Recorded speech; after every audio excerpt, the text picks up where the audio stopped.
How you doing, guys, and welcome to my channel. Now you can see today in front of me I have the Tokyo Marui AKM, completely bog standard, out of the box. I haven't skirmished it yet. I have only shot it in the back garden a few times, but I'm not entirely happy with it. Common problems with them: they don't shoot anything over a 2.8. Well, they won't lift, they won't hop anything over a 2.8, and the barrel is quite short on them, so I'm going to do a couple of mods. Before I get into that though, like I said, this is the Tokyo Marui AKM, not to be mistaken with the AK-47.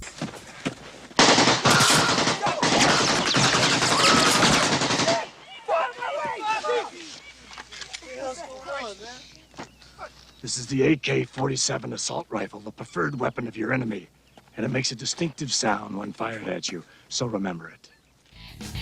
Okay, completely stock Tokyo Marui AKM. This is the gas I'm going to be using throughout the video unless otherwise stated. Now, 0.2 gram BBs. If I can get this to sit right. 0.2 gram BBs, completely stock AKM.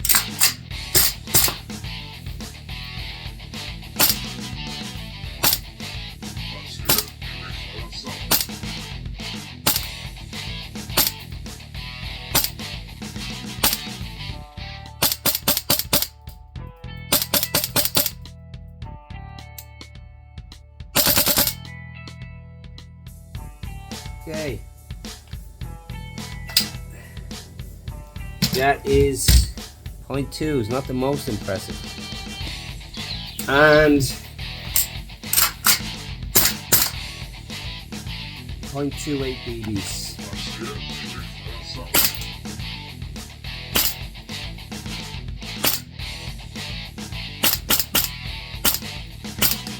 Way more consistent than the 0.2s anyway. This is the most commonly copied AK variant or mass produced due to the stamped receiver. It was lighter and easier to mass produce due to the stamped receiver.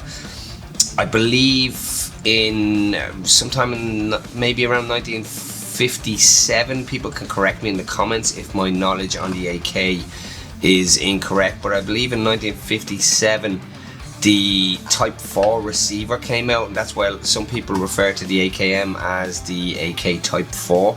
The Type 4 receiver came out, was put into mass production in 1959, and we got basically the AKM, which stands for Avtomat Kalashnikova Modernized.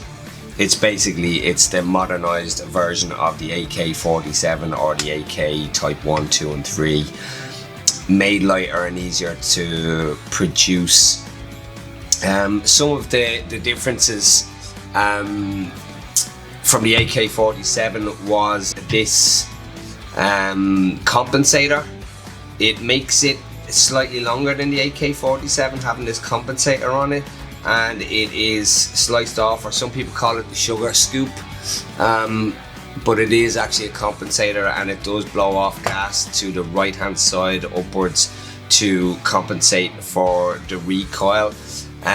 Like I said, it is lighter than the AK-47.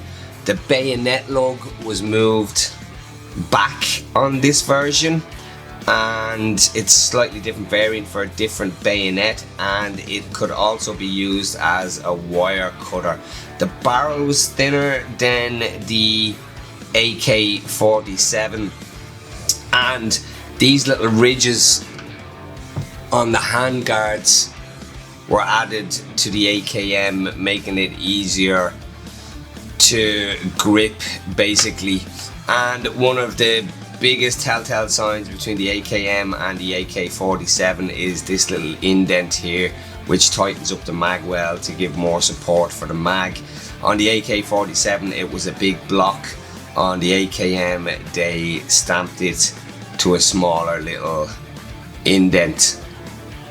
The top cover on the AKM is ribbed, unlike the AK-47 and some other variants. And the buttstock, down to the stock, is very different to the AK-47. The AK-47 had a more slanted stock on it, where the AKM was given a straighter version, and the way it was mounted was very different. I think on the AK-47 it's mounted at the bottom here, where the AKM, it pushes in like into a socket. And also the stock on the AKM is now polymer or Bakelite, which is unlike the previous versions, which was wood. I think some early versions of the AKM were wood as well. I think it was later models of the AKM where they incorporated the polymer pistol grip. I think that's about it.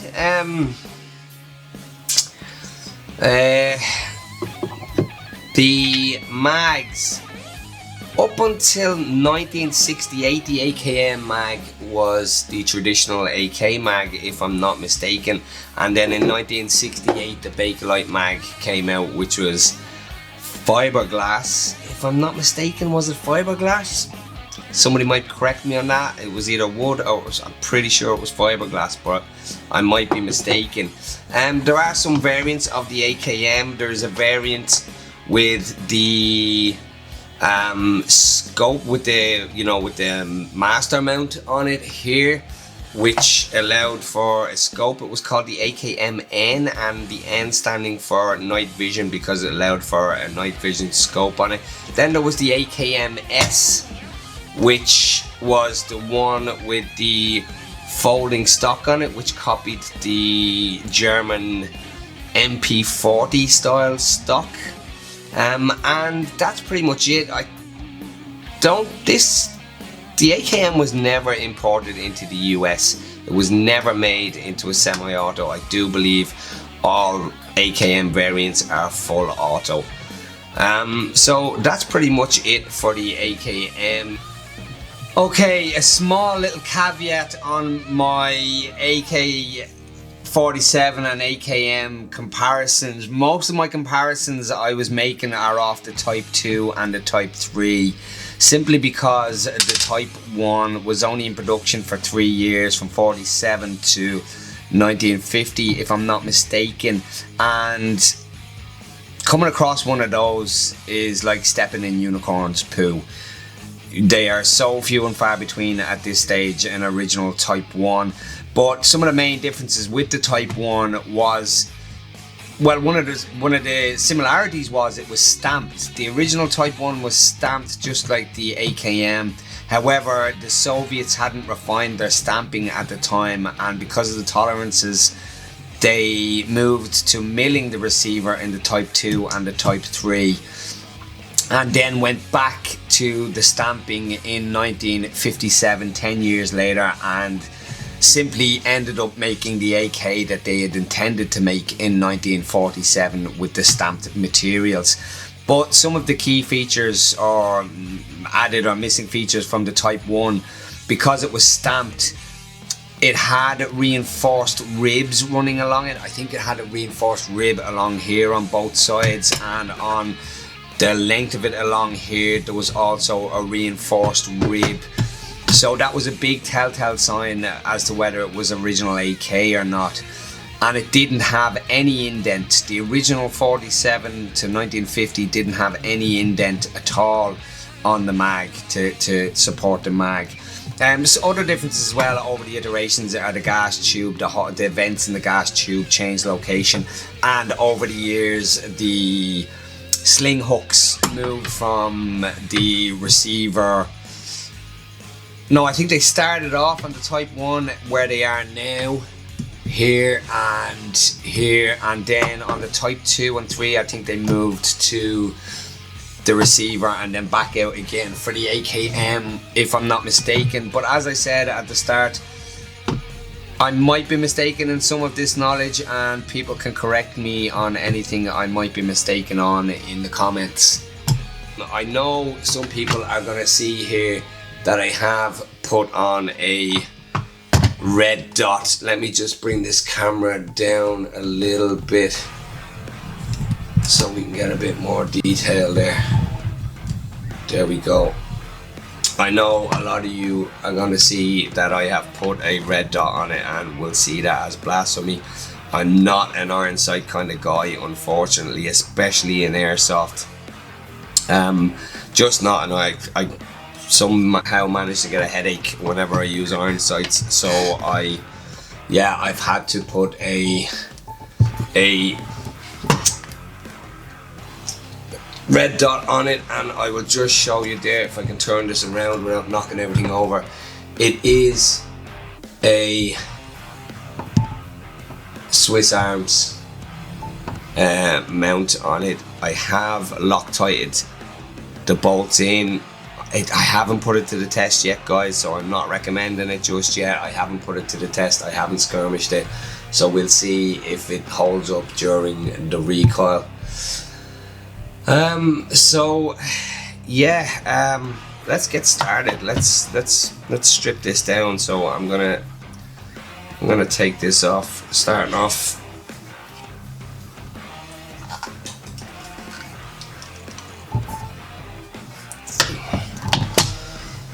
Do.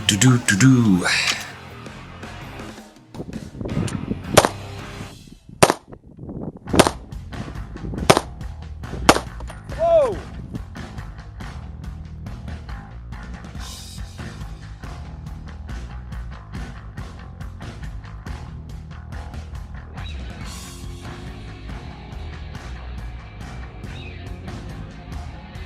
Okay, finally. These two bolts, a little bit of Loctite on them, as you can see. But there we go. Now, this is my first time taking one of these apart, guys, so your guess is as good as mine. But we are going to move the lower receiver out of the way for a minute. And let's see where we are. Okay. Does this just pull out? It does, yes. And you can see a very, very small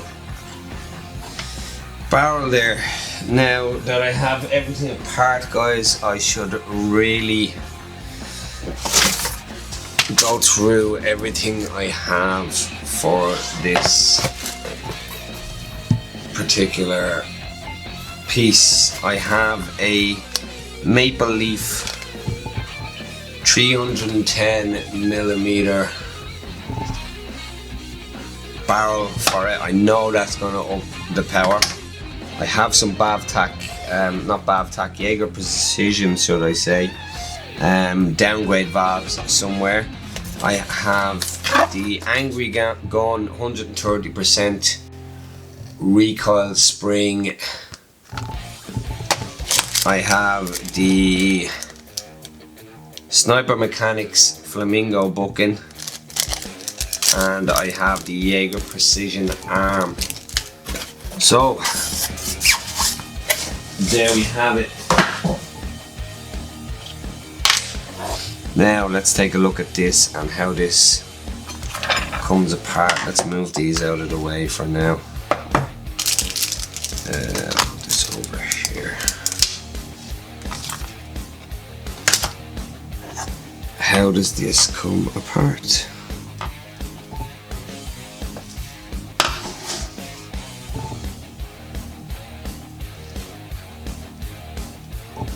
This screw is for the arm. Okay. This is the cut off. Is it? What is that for? Ah, that's for the dry fire mechanism. Okay, that's the dry fire. Right, so how do we get the hop unit out?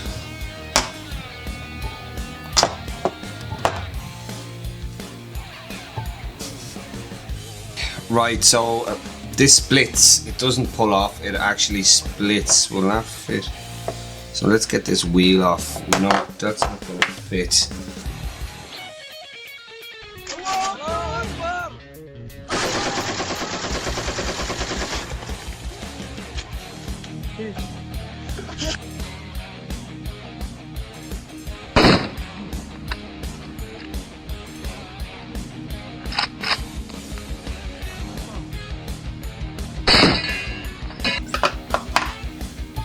There we go.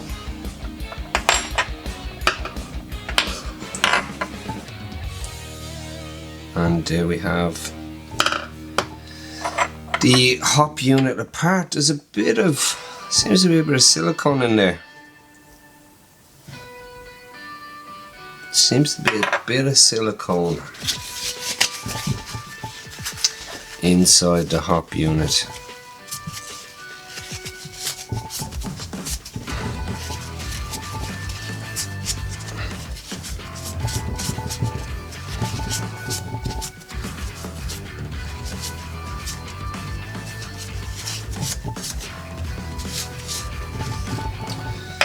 Okay.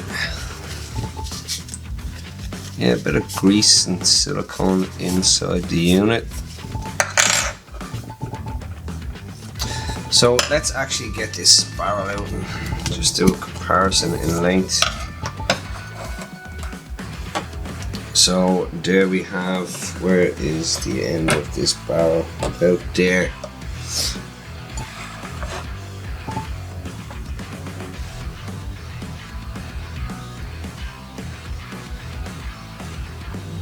So there is the length difference. This one being 200 millimeters and this one being 310. I'm not sure what the bore is on this. I think it's, I'm not sure what the bore is. Somebody can tell me what the bore is on that, but I'm not sure. But this is 602. I think this is 603. Somebody can correct me. So where are we with that booking? Let's give this barrel a clean.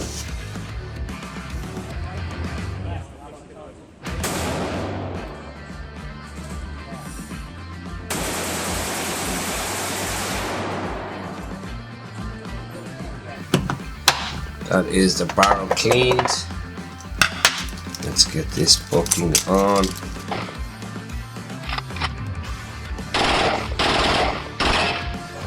Whoa! Looks good to me.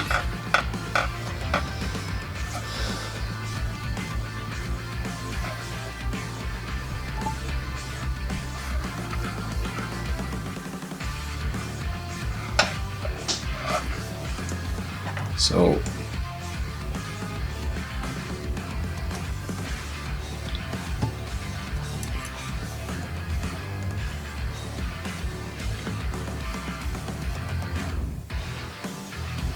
what have I not got right here?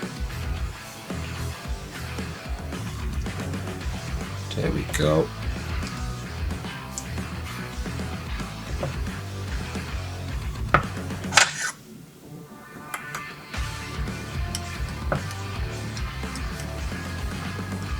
Why is that not closing on that?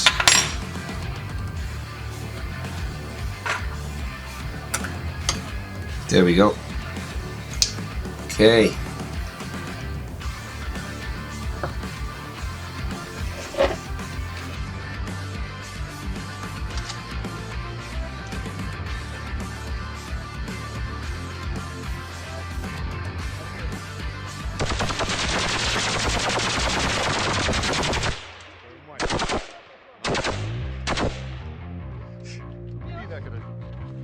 So there we have the majority of it back together. Where is the Jaeger Precision Arm.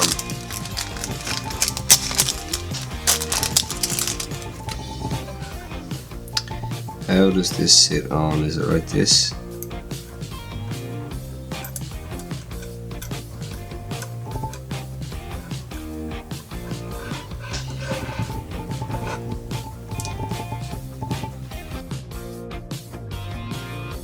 What have I got wrong here? There we go. That's what we're looking for. Excellent.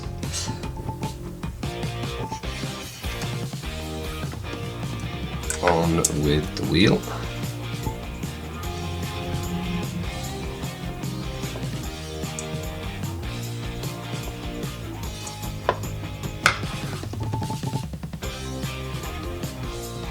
There we go, it's in now.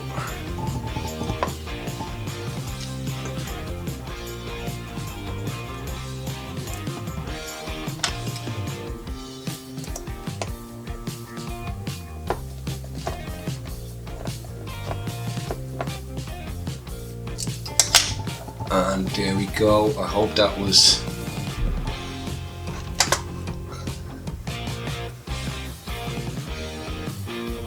I hope I got that on camera. But there we go with the okay.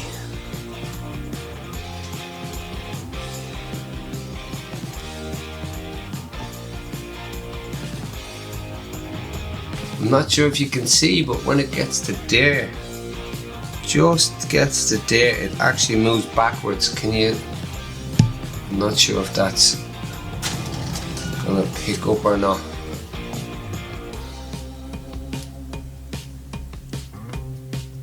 So as it gets to the top, it actually, where the stoppy is on the wheel, pushes the arm backwards. So could the arm be a couple of micromillimeters thicker to stop that from moving? There is a little bit of play there. I'm really not sure if the camera's picking up on that, but when it gets to there, I don't think that's going to affect any performance stats. Hop all the way off, obviously. So I don't think that's going to affect performance. But we shall see. I doubt it. I really doubt it. It all seems very smooth. And all seems to sit very nicely. So we shall see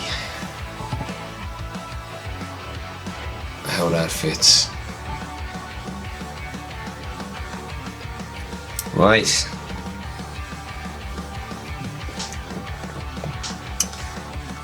Back into the barrel. Oh, I have to put the rest of it together, don't I? I have to put the... How does this go on?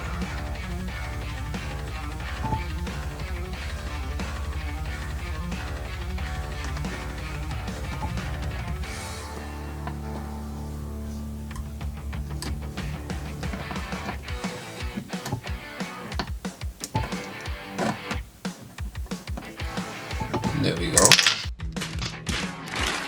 Nope, there we do not go. Excellent. This likes to jump off.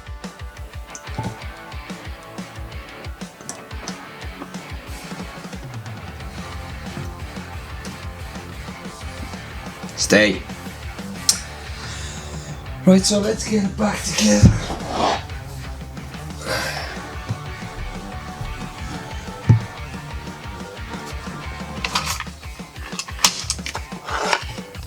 Oh, the O-ring needs to go on. How many of you were screaming at the screen that I didn't put the O-ring back on?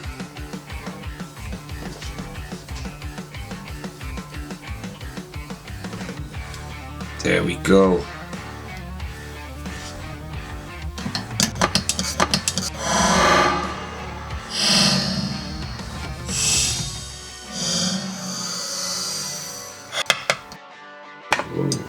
wrong hole, fool. Easy, man.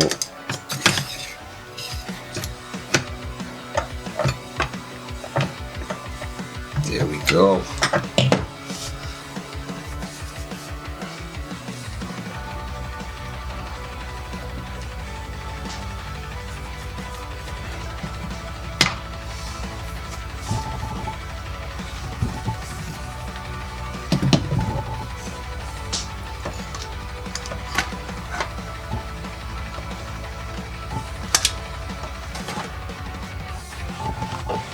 Okay, this work area is getting a bit cluttered.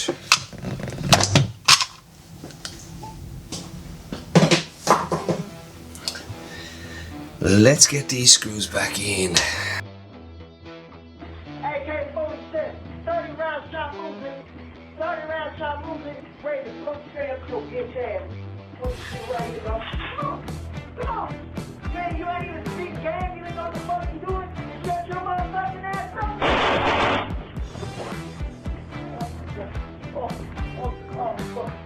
Oh my God. Now on to the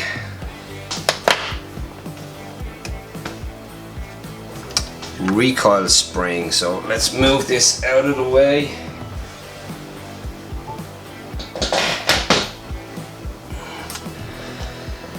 And do the recoil spring. I didn't put this back in. Let me just throw this back in. The cleaning rod.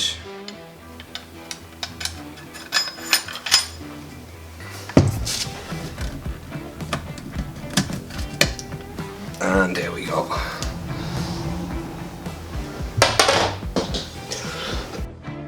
Now, to take this apart, I've got to take this off. Make sure the spring doesn't shoot across the room. I haven't got a good grip on it right now. There we go.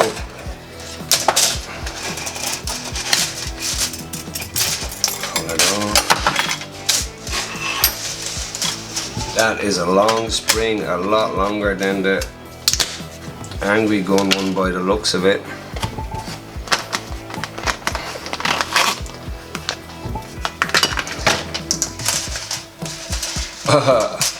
A lot longer.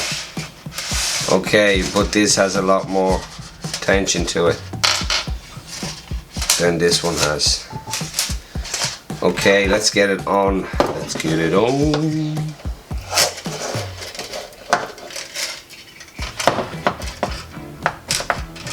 Is this gonna work out for me the way I think it is? Does it matter which way that goes? I don't think so.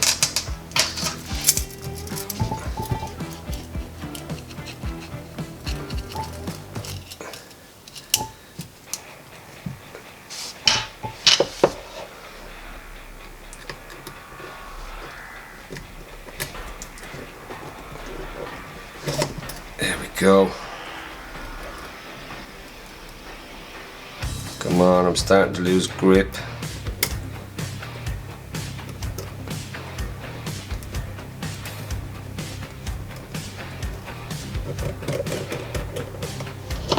And there we go, the recoil spring fitted.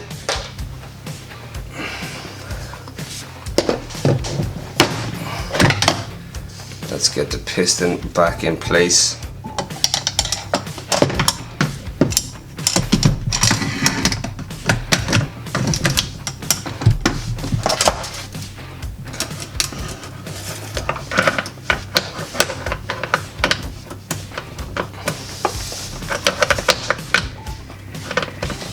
Why, bloody cat hair, why is that not sitting in place correctly?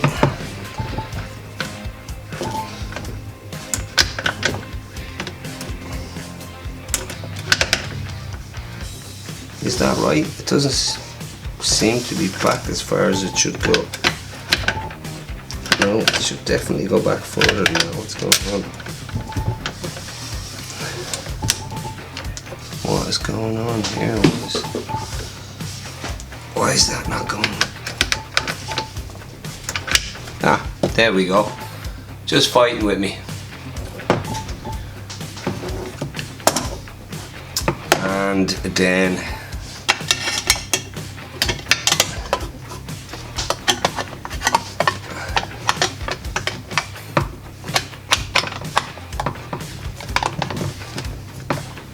the cover on. So let's test this and see what we get. Okay, after all of the modifications, let's see what kind of results we get. We have 0.2 gram BBs. Hop all the way off. To hop all the way off on the 0.2s, I'm still getting massive hop. It won't keep them down at all. Okay.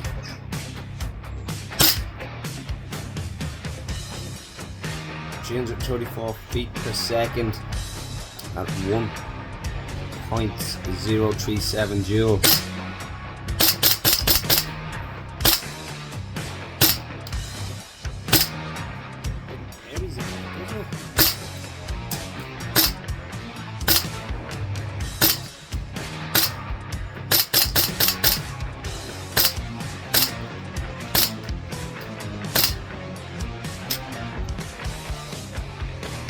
Okay, 0.28 gram BBs now.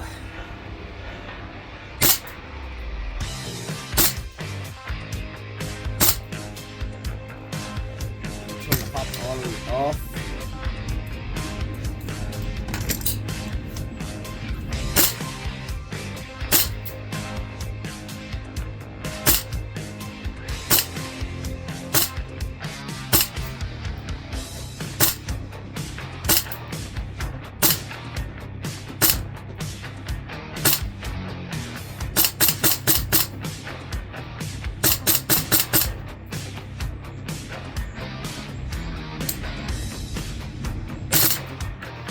And 2 gram BBs with no hop.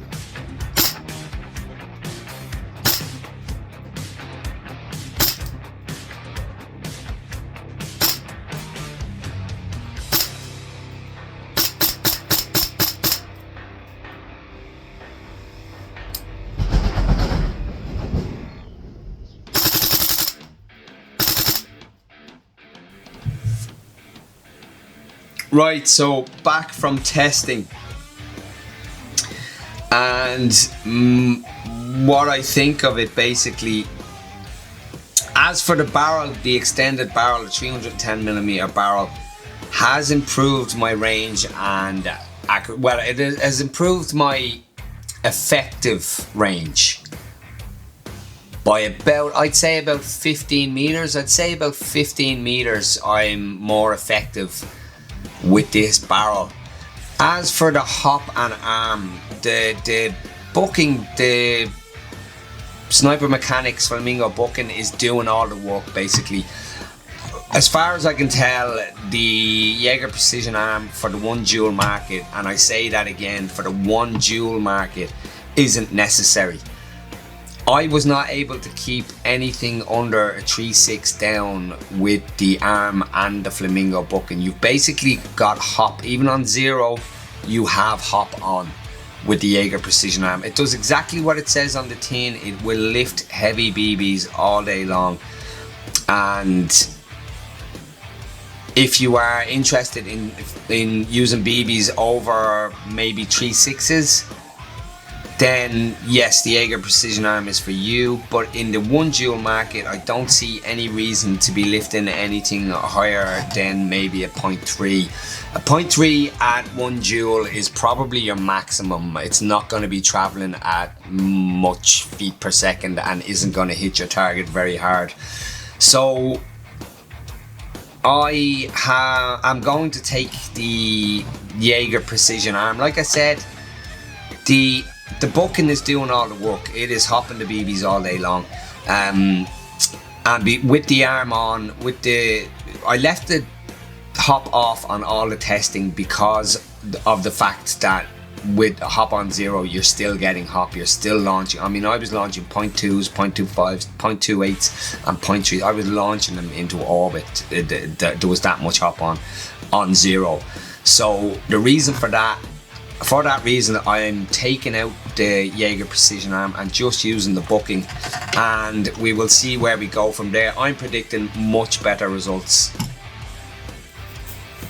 Okay, no Jaeger Precision Arm, 0.2 gram BBs set for 0.2, hop set for 0.2s.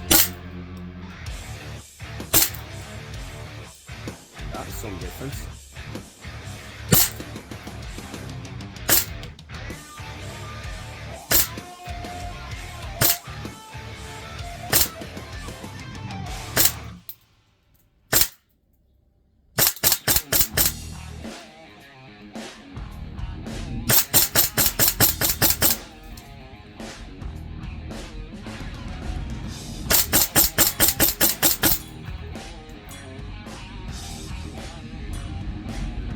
That's good. That's chrono safe. Okay, no Jaeger Precision Arm, 0.28 gram BB set for 0.28.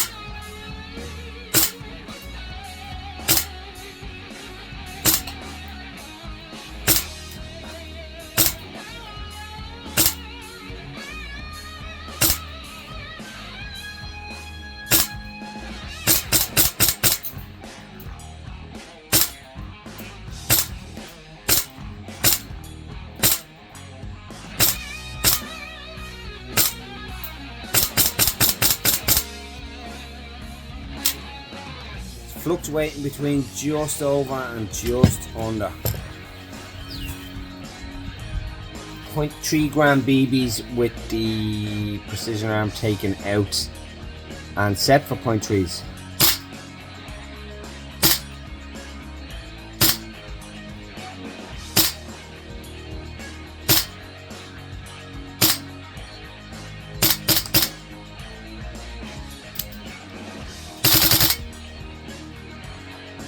Okay.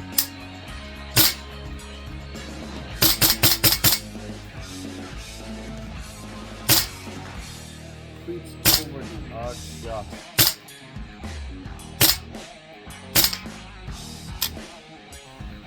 .32 gram BBs, Jaeger Precision Arm taken out, and it's set for 0.32s.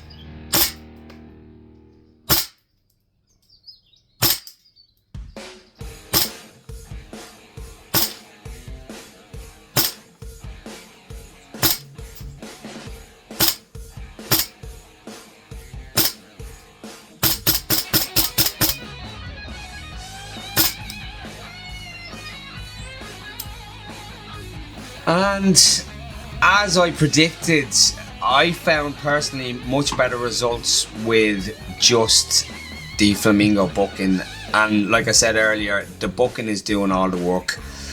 I was able to set the hop for 0.2s, 2.5s, 2.8s, 3s, 3.2s, 3.6s and 4s, and it hopped them perfectly with the stock arm and the Flamingo bucking. I did not need the Jaeger Precision Arm to lift anything. The highest I lifted now, guys, the heaviest BB I had was a 0.4. I only just went out and bought them today just to see. I didn't try them without the mods. I didn't see any point, and I didn't have them when I done the testing with the Jaeger Precision Arm, so I'd assume they would have worked fine, obviously, with the Jaeger Precision Arm, which is made for heavier BBs. But with just the stock arm and the Flamingo bucking, I was able to hop up to 0.4s perfectly fine. So I don't see any reason to have the Jaeger Precision Arm on the one dual market unless you are exclusively firing heavy BBs and you have no interest in shooting lighter BBs out of this weapon. And with the amount of dual creep that happens with this as well, the only reason you're going to be shooting heavy BBs is to take advantage of that dual creep if you have the Jaeger Precision Arm and the flamingo bucking. Another thing I want to note as well is that the results from the chrono with the arm and the flamingo bucking in are lower because it constantly had hop on, so there was constantly resistance there, which kind of made it equal to firing those BBs without the Jaeger precision arm and getting proper hop. You were you know, because you weren't over hopping, so there wasn't as much resistance, so I was getting better results without the Jaeger precision arm. I'm going to now put some 0.4 gram BBs through this with no Jaeger precision arm, just the flamingo bucking and set for 0.4s.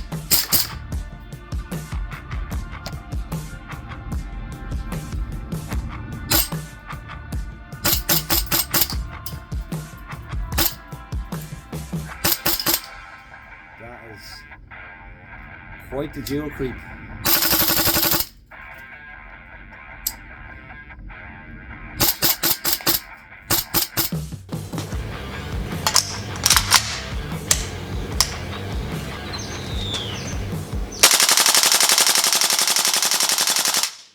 Lord, what was that? Sir, that's an AK, an assault weapon. The preferred weapon of our enemy. It makes a very distinctive sound when fired at us, sir. Yes, it does, doesn't it?